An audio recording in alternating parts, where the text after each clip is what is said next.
Oh. Oh, half. Alright, today, as you can tell, see arrangement, this will stay there until we can improve, otherwise we can handle this. So, we'll try to switch it up every now and then, but there you go. Okay, try to remember it. I'll try to put it on the board on Monday, because I'm sure you'll forget after the minute you walk out here. So, there you go. Alright, let's go through a couple different things today. I want to go through a couple examples like your homework, and then I'll give you a bunch of time to work on your homework today. So if you get done, that'll be good, because I did promise you I'd give you some time today to work, because I didn't give you very much yesterday. Alright. Okay, so we have graph paper. If you have graph paper, that's fine. You should have had some yesterday. Was anyone not here that did not get graph paper for this assignment? It should have been this material, the one that went out to 12s. Did everyone get one of these and not using the old one? Okay, now there's only select few problems you actually have to graph. There's not very many. You will not be using all of them. Okay, just select few, say, hey, graph this problem after you figure it out. Some of them just say, hey, rearrange the problem to standard form. So I want to make sure that you know how it works, okay? Today, we're going to talk about basically 3 types of problems. This one is the one I told you kind of yesterday that I didn't show you how to do it yet. I was going to see how you can do because I knew we were going to convert today. So, but piecewise function, let's start with that. Okay, so this is a piecewise function. It's going to be a function of x, and then behind it, they always put a curly brace, and then they're going to put some functions in there. In fact, I need to get rid of this graph. The graph's actually going to get in my way here. Oh, is your background black? What? Yeah. So that you can Yeah, so I can pull it up and you don't just use the way. Well, that's thinking. Oh, you just said the graph. Alright, so, Talking about. okay. So, so on this one, let's say we have 3 functions. So let's say one of the functions is negative x if x is greater than 2. 3x plus 4 if x is less than, let's say it's less than or equal to 2 but greater than 1. And we're going to go with negative half x if x is less than 3. Or negative 3, I should say. Yes, that'll work. Let's go negative. Let's go negative. Alright, so what you're looking at here, this is a piecewise function. It has 3 parts. 3, okay?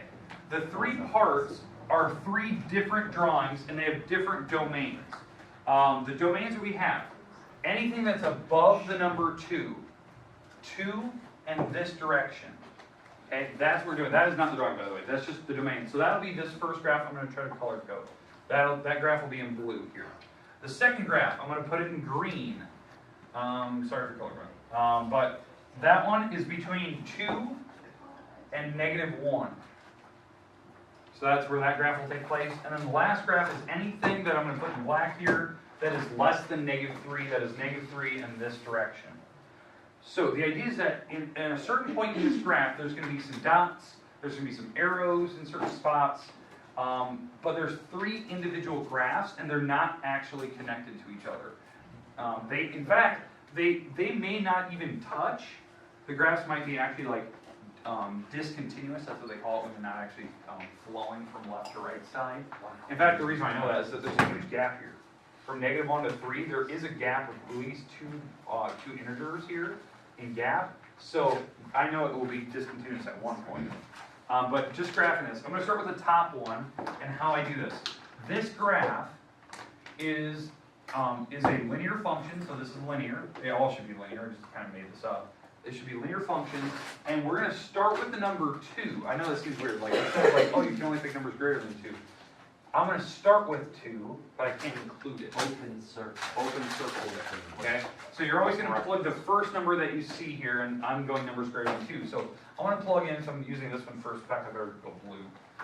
So I'm going to take this first function, this is negative x, and I'm going to plug in a 2 here, because I can use any numbers greater than 2. So I'm going to plug in 2 first. So if I plug in 2, what's my answer? Negative 2. So 2, negative 2.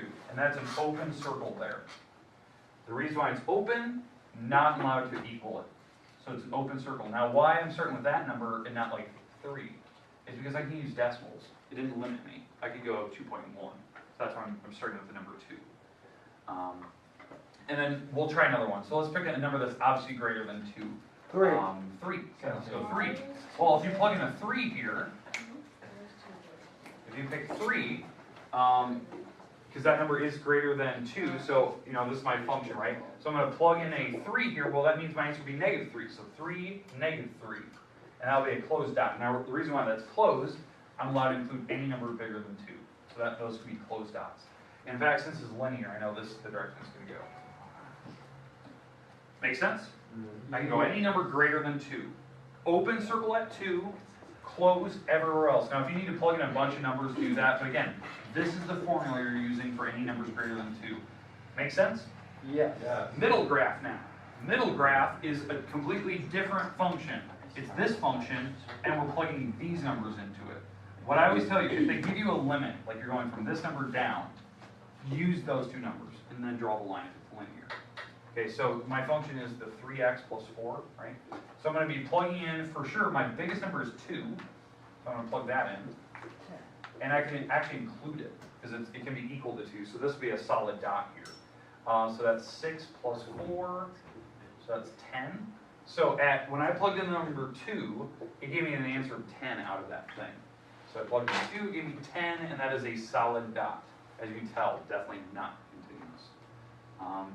And then my smallest number I could have plugged in was a negative 1. So I made negative 3, and so when I plugged in a negative 1, it gave me the answer of 1 out. Now, can I include that number? No. There's no bar, so I'm not allowed to equal it. So negative 1, 1, and that will be an open circle there. And these should be all the numbers that work for those. That's that. There's the linear function from 2 to negative 1. Again, those are x numbers, so that's domain numbers. Make sense what I'm doing here so far? Yeah. Anyone lost anybody? Is anyone like completely lost? Like I have no idea what you're doing right now. Okay, all right. All right, let's go to the next one. Next one, we're doing this one, but we have to use numbers less than negative 3, so guess what number I'm going to start with? Negative 3. You have to plug in negative 3, so the new function I'm doing, I'm going to do this in black. Let's get rid of this thing. So the new numbers I'm going to start with, I'm using this function, but I'm going to plug in negative 3, and I'm not allowed to include that, so this will be an open circle here, so you pick any numbers less than negative 3. So negative 3 times negative half is positive, because the 2 negative signs will cancel, and 3 times the top divided by 2, well, 3 times the top is 3, divided by 2 is 1.5 on the calculator. So negative 3 over 1.5 up, and that's got to be an open circle there. I'm not allowed to include it. Make sense? Like what I did there? Yes. Times top divided by bottom. Now, the next number, I have to pick a number less than negative 3, so I'm going to pick negative 4. So negative 4 times negative half is positive. Negative 4 times the top is 4, divided by 2 is 2. So negative 4, negative 2. Or positive 2, sorry, positive 2. And that one is actually a solid dot because I can include the numbers that are less than negative 3, so they can be solid dots.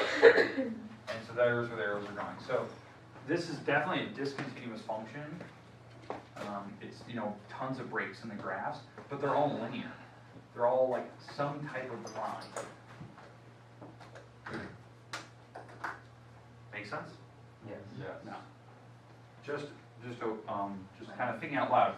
That's a really great problem. It's a really great problem, hint, hint. That is a fantastic It's problem. a fantastic I problem because it covers a lot of different things. It's a great thing to Yeah. put on. It's a great thing to put on a test. That would, it's almost like Wait, reading a wait, test. before- Like, you should just do what V does and give us Yeah. the problem. Yeah, you should Before. just pull a V and review the text every single day up until we have the text. No. That'd be so fun. We could look at this problem. That'd be really easy for math because you get the same problem like 6 times. How often do That's you what use six. memorize it, but actually know how to do You the math. get the test done in 5 minutes. I can go 2 days. Okay, we good? Yes. All right, let's move on. Let's talk about parallel and perpendicular. Does anyone need it still?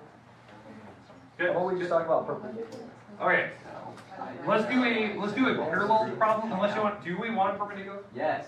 Yes. Okay, let's do a perpendicular problem. Now, I'm going to give you a problem that kind of like what the book did, where it says you need to be perpendicular to let's go 3x plus y equals 4. You need to be perpendicular to that, but we need to pass through. I need to pass through the origin. And sometimes they give you the coordinate, sometimes they don't. What is the coordinate for the origin? 0, 0, 0. 0. So they want me to pass through 0, 0 on my new graph. I believe that they do not ask you to graph these. I think they want the equation. If they ask you to graph, fine, we will go and graph it. But there's only a select few problems they ask you to graph. You just have to look them, read the instructions if they ask you to graph. There's only a select few though. But we need to be perpendicular to this thing. That means that my slope has to be different than this one. Yeah, it has to be an opposite and a reciprocal to whatever this thing is. So what I need to do is I need to rearrange this thing just so I know what this function is. Because right now it's in standard. I hate standard. I'm going to move the 3x over to the other side with the 4. And now this is in really good form for slope-intercept form. So now it's slope-intercept. It's y equals mx plus b form. So the slope for this problem, like the original one up here, the slope is a negative 3 over 1, right? That's the slope that they're using. And their y-intercept is a 4. Now again, if there was a number in front of y, just divide it and you can have your fractions. But that's the parts that they gave you for that original picture. I need to be perpendicular to this thing. Now, they're starting at 4, going down 3 over 1, down 3 over 1, down 3 over 1. And so this is their line, okay? But I need to be perpendicular to it. So that means my slope on mine has to be the complete opposite reciprocal. So my slope will have to be a 1/3. So, y, I mean n. My slope has to be a 1/3. Flip it, make it positive. Or if it's negative, or if it's positive, make it negative. You're just doing the opposite. So this is my slope. Does everyone understand how I got there? Yes. That's for perpendicular. If it's parallel, you have to use the same slope. Same slope. Okay, now, the only difference is I do have to use the 0, 0, so that'll be my coordinate plugging in. So I don't care what form you go to. If you want to go to slope-intercept, you want to go to point slope. I'd say point slope is kind of the guaranteed one that will guarantee your correct answer. So the point slope form is this one if you don't know. I don't know which one they're going to ask. Sometimes the instructions ask for point slope, sometimes they ask for slope-intercept, sometimes they ask for standard. But the coordinate I'm plugging in, this is x1, this is y1. I have to subtract those in here. So I'm going to plug in the 0, 0. Now, I don't need to actually put 0, but you get the idea. I'm subtracting those two numbers. And then the slope is my 1/3. So that is the function that I'm looking for. But, okay, do you want us to simplify that and Now, delete the zeros? if you want, you can do it. I'm not worried. As long as you give me one form that's correct, I'll be fine. Because I don't know what form they're going to ask for. Now, to draw that, if you had to draw, I start at 0, 0. My slope is going up 1 over 3, up 1 over 3, up 1 over 3. And there is my line. And that's the new one. This is the one that they want you to draw. Yeah, sorry, I can't draw. Make sense? That's perpendicular. If it's parallel, the only difference on parallel, the slope would be different. Okay, and it would be, the drawing would obviously be different, but the slope would bend the negative 3 for my slope, negative 3, because I use the same slope for parallel. Again, if you need a graph, I always give them the slope-intercept form. If you want to like set just an equation, if it just wants a form of an equation, I always go point slope, because you always have the coordinate you go with the slope. Make sense? Yeah, everyone's good? Okay, all right, let's move on. Average slope. This is one that I didn't tell you yesterday. I said, I want to see if you knew it on your own, because I know we're going to cover it today. So this one is the middle problems on page 200. I believe it's 13 or 15. It's one of those numbers. Probably 12. Okay.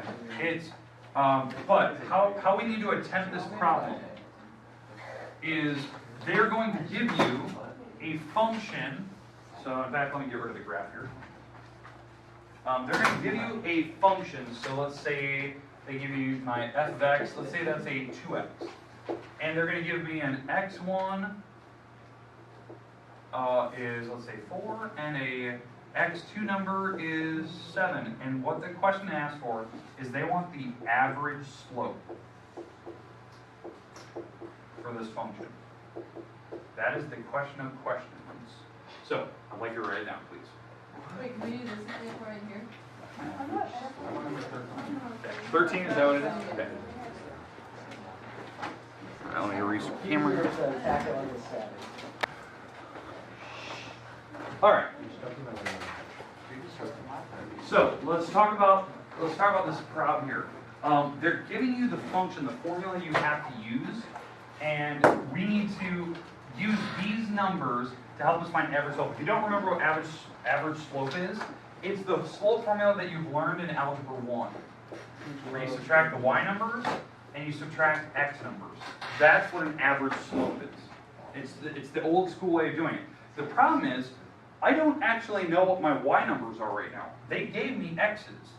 So I can plug in the x's like this. If I want to go 7 minus the 4, because remember, x is going on the bottom. These are my x numbers. I can plug those on the formula. I don't have the top two numbers, these. How do you think I can find them?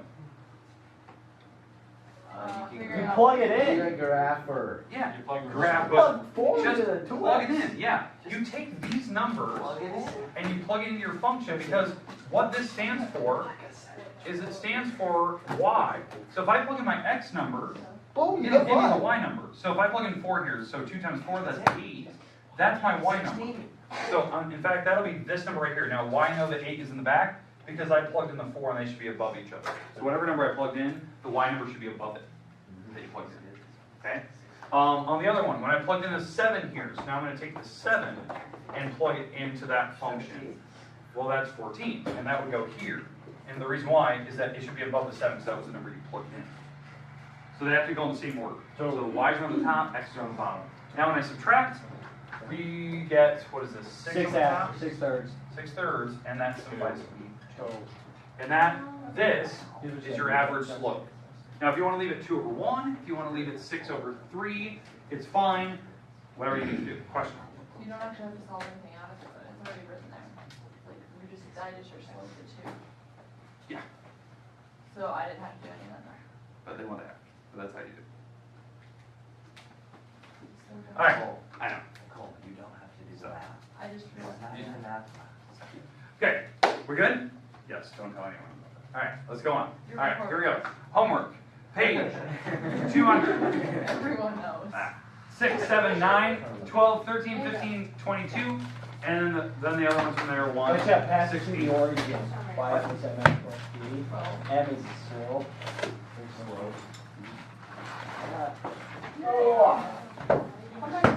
Well, I'm good at life. Rest of George, you can move around. Grades are all up to date. We just have to make papers here. Hey, if you need to make fixes on something, I'm about to hand back, turn it in. 172, the one that you guys just did the other day, the last time, that's on your next quarter. I said this is your next quarter. Pat, UIOD. Pat. Why do we go to one of these ones? Pat, UIOD. Pat, bring your dad. Alright, capital Y. The next quarter grade, so if you okay, here you go. You said you need to fix that. That's fine. That's on the next quarter. I know, I saw it. Gotta be mine, it's so worried. Where's Ross? Watch out, I got that. Right here. What are you doing? I told him to bring my own desk, I brought my desk. Okay, so the 172 I'm handing to you right now, these are the next quarter grade, so you can make fixes and turn those in. I'm not worried about it. I have that all the time. I have to So, I think I'm gonna leave it.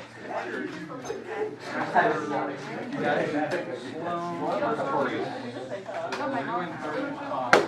We're actually gonna be right. That's gonna be why they were trying to pass out. Justin, you, again, these are on the next quarter. You can make fixes and turn them out. I saw that. I'm at 92. I missed 4. Ray's gone. He's at uni. Lucas, That's Sam,